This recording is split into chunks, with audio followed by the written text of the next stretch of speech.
guys, kakamustahin ko yung mga pinangtago ko kahapon na mga napulot ko.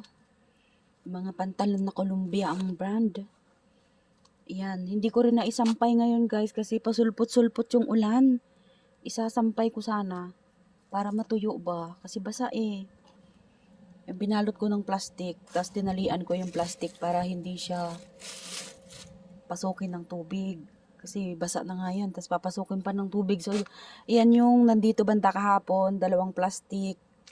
Tapos, meron pa guys. Kung saan-saan ko na lang pinagtatabi kay babalikan ba.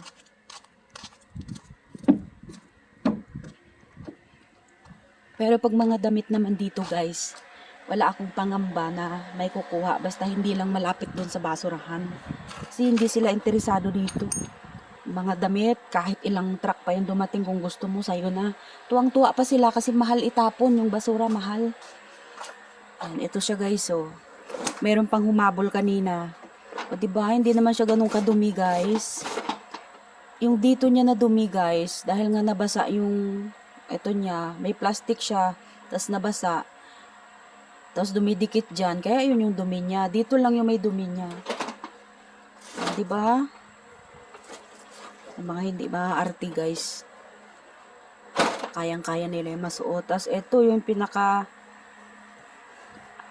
gusto kong pinulot talaga guys, kasi nga ipapamigay sa estudyante na high school ba na brown ang uniforme. Pwede na to, tapos 6 packet pa.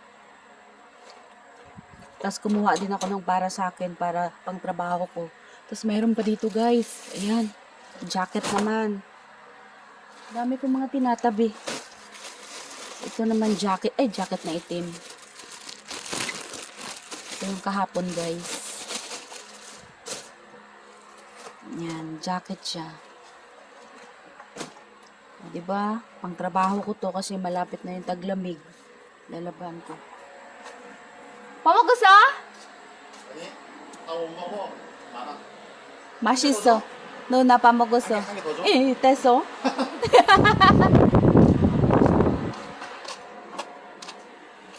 Aka na sing kaki igunun bo yun cha ya.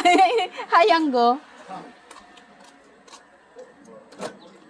Kasama kong Koreano guys. Tas eto pa guys. Itong 2 jacket ibibigay ko sa amo ko guys. Yung tatay ng amo ko ngayon, yung pinaka-amo ko talaga ba. Kasi gusto niya yan, yung manipis lang. Pero may panlaban sa lamig. Mamahalin to guys, yung tatak Columbia. Magkano presyo? O, tingnan nyo guys, 179,000. Magkano yan sa pera natin? Kulang-kulang 10,000 pesos. Ayan, sa isang karton.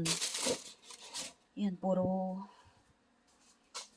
batch pa yan ng kahapon. Tapos ito yung isang planggana. Dito naman guys, isang planggana na halos mga ganito para alam ko ba. Ito lang yung mga diferensya niya guys, oh. Yung dito sa etiketa nga niya, yung dito, yung tag niya. Natuyo dito. Diba basa nga, natuyo. Kung anong paliwanag, basta ganyan guys. Hindi ko naman ibibigay yan sa mga maaarte. Ibibigay ko yan sa mga walang reklamo kung ano yung diferensya, gagawa nilang paraan. O ganon. Ay, salamat. Hindi sila nawala guys. For today's update guys, Mama Chup Chup. Patayin ko ng ilaw.